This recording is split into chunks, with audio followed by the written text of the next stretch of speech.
Hello everybody, Ben Rogers here, the Raptors Digest, reacting to some really unfortunate news, Riker.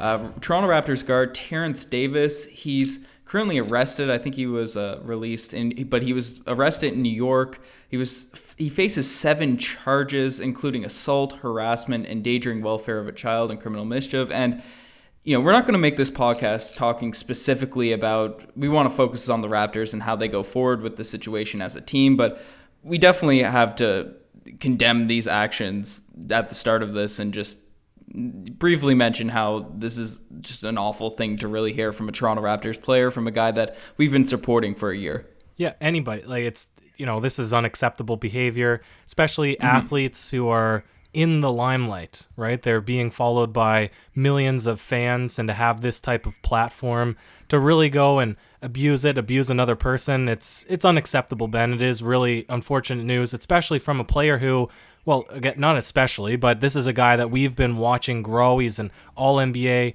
or all-rookie second team. He had a fantastic season. It's a guy that you really wanted to support, and now he's done a couple of things that are really making you question his integrity, his character, and it's sad to see. Yeah, there's a lot of things in the bubble. They had the mask where he cut the hole in his mask situation, and Masai Ujiri, Nick Nurse ownership talked to him about that. Also had some anti-vax tweets, all those sorts of things, and this is sort of accumulated into a lot of Raptors fans who obviously were rooting for the guy. I think he was a big fan favorite for most pre-bubble because of an undrafted player, his electrifying dunks, his shooting, all these sorts of things. But the off-the-court issues have really amounted over the past month or so. And Ryker, he's such a great young talent, but the Raptors, they've been known as a progressive organization. Do you think that this will lead the Raptors to inevitably trading Terence Davis, despite the fact he shows a lot of potential and, as you mentioned, had a great rookie year? Or what's your sort of prediction what the Raptors will do going forward with him? I think that they'll want to distance themselves from Terence Davis. Absolutely. Not a doubt in my mind, Ben. I don't think that this is a career-ending thing that's happened. Again, it's an unacceptable behavior, and I'm not going to make any excuses for his actions, but it's something that we've seen in the professional sports world time and time again, and it's typically forgiven. You look at football, Michael Vick and dogfighting rings, and Antonio Brown, the amount of times that he's been arrested, UFC, John Bones Jones, and doping and everything. There is just a tremendous amount of run-ins with the law and that sort of activity, and they still manage to come back from it, I guess, maybe try to change their character, still find themselves on teams and playing the sport. But I think the way that the Toronto Raptors as an organization look at this type of behavior, it doesn't mesh well at all with the culture of the team, with the city that they play in. I really see themselves trying to distance themselves from Terence Davis now moving forward, Ben. Yeah, and the Toronto Raptors have dealt with a situation like this in the past, or the Raptors organization. They had a G League player, G League guard. I don't remember the specific name. I'll try and search that as we go along on the podcast, but he was released after having an incident similar to what happened with Terence Davis. So there is sort of a precedent. They have dealt with this a certain way before, but obviously there's a difference between releasing a G Leaguer and releasing a guy that is one of your few really young players, and he is a young man, just to say something there, but there's still no excusing anything that's gone on with that. So it's a very difficult situation, because obviously his trade value, in terms of a basketball sense, you wouldn't want to trade a guy like this, especially where his value due to off the court things is just abysmal. But as you mentioned, you don't really want to have a guy around that's sort of drawing negative attention in this light consistently, and maybe some people will disagree with that in the comment section, but even as a fan, it's tough to root for players when this stuff's going to happen. So Ryker, what do you think his trade value currently is on the market? Because I don't see it's just releasing him. As you said, there's a precedent where players, even in the NBA, like the Morris twins and stuff, they've remained on teams and remained contributors in the NBA, so I don't think we release them. But what could we get for Terence Davis? Okay, and you know what? Here's the other thing too, Ben. I think that this is going to raise questions. It's going to raise red flags. But my 2 cents on the matter, and I'm still tending towards the side that you definitely want to respect that there was a victim in this whole situation. I don't want to take anything away from that, but I believe you said he pleaded guilty in the matter. We did hear sort of what happened with Derrick Rose and allegations way back when, and different times things come up. I would tend to believe that if somebody is getting arrested, then there's some truth to the matter, but we don't know the full story yet, Ben, so things could change in this whole narrative, which maybe makes things a little bit more reasonable. But again, I would tend to think that most of what's been reported is somewhat close to the truth. So with that being said, you have this guy who is an all-rookie second team. He's coming off undrafted, only 22 years old, like you said, shooting very good efficiency, 45% from the field, 39% from three, 7 or 8 points per game. But when he played in those regular season games where he got a bigger stretch of run, he was phenomenal. He had like a 20-game stretch where we thought this guy might be the next up-and-comer. And I think that is an important thing when people are looking at adding him to a package deal, because if you're going to be trading away a guy like Oladipo, a guy who is a potential franchise player, you want to get back either somebody who's equally as valuable now or a bunch of young assets that have potential. And that's exactly where Terence Davis still fits, regardless of off-the-court antics. Yeah, and it's interesting how it's all going to factor into his value. And looking at sort of the past, it kind of makes sense why he went undrafted despite being a first-round talent, because those were all the reports. They're saying no one knows why this guy fell completely in the draft. No one knows, why this even occurred. And I guess the off-the-court stuff had something to do with it, and now it's just all coming to light with everything that's occurred. So you bring up Oladipo. Do you think the Pacers would be interested in bringing in a Terence Davis player now? They do have a lot of guards and stuff. Obviously, Oladipo's the name we continuously bring up because he's rumored to the Raptors. He's the biggest sort of name, but we'll bring out some other players. But do you think the Pacers would be interested in a Terence Davis plus someone else package? Because we haven't really brought his name up a lot in these types of deals. Yeah. Well, I brought up the trade scenario: Norman Powell, Terence Davis, Matt Thomas for Victor Oladipo. And I get what you're going to say, what you said too. They have Malcolm Brogdon, they have the Holiday brothers, they are McConnell, and they're very guard heavy, and there's also the potential that they're going to lose Miles Turner. So they're probably looking towards bigs or small forwards, maybe more than what they'd be looking for from the 1 or the 2 position. But at the same time, if you're trading almost a 1-for-1 with Oladipo, maybe it doesn't hurt to bring in a couple of guards, especially younger players. So I think it's possible. I think that they could still want it again, with everything being considered.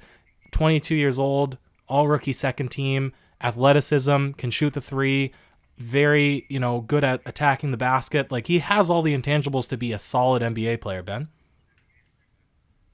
Yeah, no, for sure. So, yeah, he's definitely, basketball-wise, he would make a lot of sense for basically any team in the league to pick up an explosive guard that plays defense, that can dunk, that can shoot threes. Right, you and I have been really high on Terence Davis, the basketball player, this whole entire season, even despite his poor playoff performance, but that's just how rookie seasons usually go. But, it's so I think there'll still be interest there, especially as a couple weeks go by and all the talk of everything dies down, because that's how the NBA works. But Oladipo, it's tough to trade for a star, and no one really knows what the situation like that's going to happen. But one thing I'd like to throw out there, and I've seen this sort of talked about a lot, do you think we could get a late first-round pick for Terence Davis? And would you be happy with that if that were the case, if that were the return? Because a team like Houston, these teams that have a lot of salary, that want sort of a cheap contract to bring in, might be willing to give away one of those first-round picks, one of those late. I don't see us getting a lottery pick or anything for him, especially with all that's gone on, but a late first, a couple seconds, would you be open to that type of deal if it means, keeping getting that sort of negative I see press, all that stuff out of the locker room? I see what you're saying. It's if it's ultimately going to come down to they need to get rid of him some way, one way or another, because they want to distance themselves. what would be the best case scenario? And obviously, you want to get some value back for a guy that does show promise as a basketball player.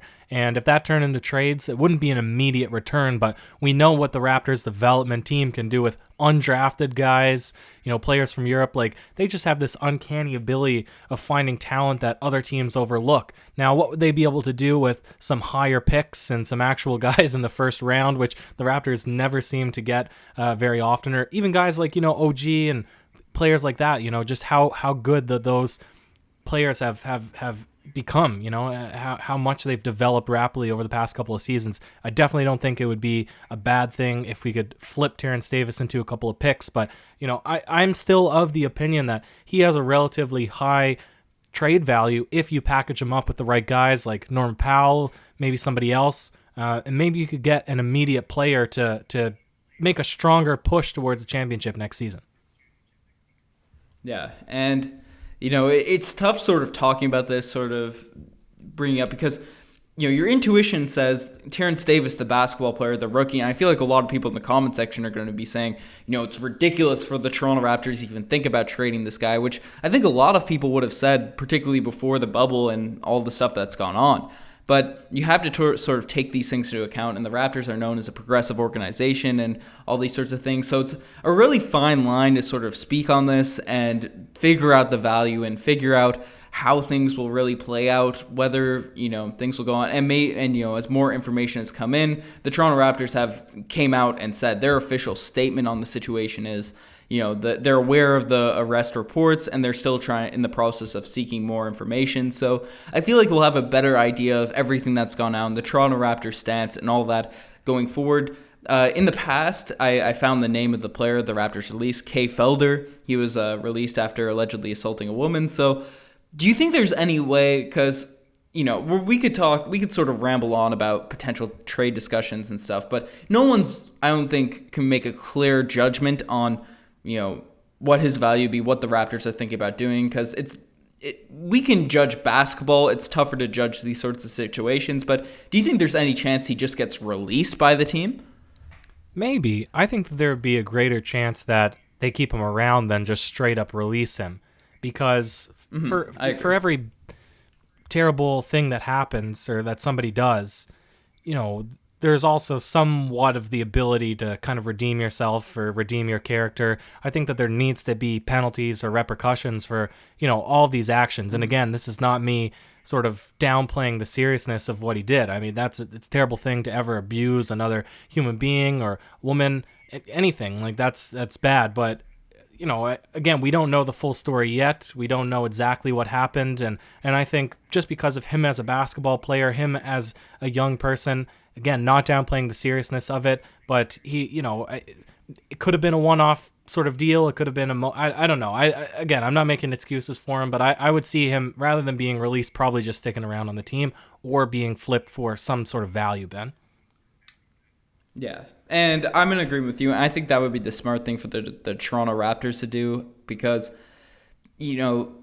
as a piece, you can't just let a piece go like that, because he is such a valuable young player, and just purely basketball wise, and he fell down deep into the draft. He went undrafted completely, and the talks that were saying that he didn't want to be drafted and all these sorts of things, but it was for the off the court stuff. It wasn't the talent, and now it's all sort of coming to light, and these are the risks you take. But this is where you have strong front offices, strong organization, people, leaders in an organization to really figure out what to do. And obviously I trust Masai Ujiri, Nick Nurse, that whole crowd to really deal with this situation the right way and make sure things sort of get resolved, go forward properly, probably better than you and I will be able to discuss on this podcast. But it's going to be interesting to see what happens. Obviously, Terence Davis, the basketball player, is a perfect fit for the Raptors. It's going to be tough to see a talent like that walk out, but it's going to be interesting to see what happens. You're the best for making this far. Check out the Twitter, the Instagram, all that cool stuff.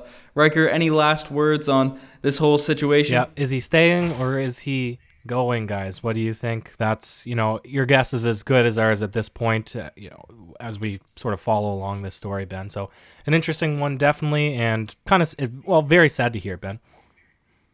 Yep, most definitely. That's it. Cheers.